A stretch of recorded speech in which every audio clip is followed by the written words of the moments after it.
Class 7 থেকে 12 পর্যন্ত ছাত্রছাত্রীদের জন্য Edubhavan online education app Google Play Store থেকে ফ্রিতে ডাউনলোড করো, লিংক ডেসক্রিপশনে। এ রাজ্যে বসবাসকারী পাকিস্তানিদের চিহ্নিত করে দ্রুত তাদের দেশে পাঠানোর দাবিতে বাঁকুড়ার জেলা শাসক দফতর ঘেরাওয়ের ডাক দিয়েছে বিজেপি। সেখান থেকে বিষ্ণুপুরের সাংসদ সৌমিত্র খাঁয়ের ঘোষণা ঘিরে শুরু হলো নয়া বিতর্ক। বিজেপি সাংসদ বলছেন, জমি বাড়ি বিক্রি করলে শুধু সনাতনীকেই করতে হবে, বাড়ি ভাড়া দিতে হলেও সেটা শুধু সনাতনীদেরই দিন। তার এই মন্তব্যের প্রেক্ষিতে শুরু হয়েছে বিতর্ক। তৃণমূলের অভিযোগ, এইভাবে রাজ্যে অশান্তি পাকানোর চেষ্টা করছে বিজেপি। সৌমিত্র অবশ্য তার নিজের অবস্থানে অনড়।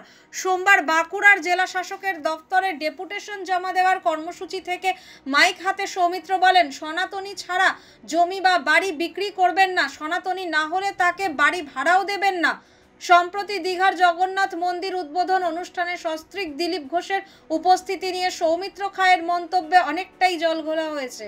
সেই ঘটনার রেশ কাটতে না কাটতেই রবিবার সাংবাদিক বৈঠক করে প্রাক্তন স্ত্রী সুজাতা মণ্ডলের বিরুদ্ধেও বিস্ফোরক সব অভিযোগ করেন তিনি। এই ঘটনার 24 ঘন্টা কাটতে না কাটতে এবার আরও একটি বিতর্কিত মন্তব্য করে বসলেন সাংসদ। তার কথায়, এ রাজ্যের অনেকে এখনও পরিস্থিতি বুঝতে পারছেন না।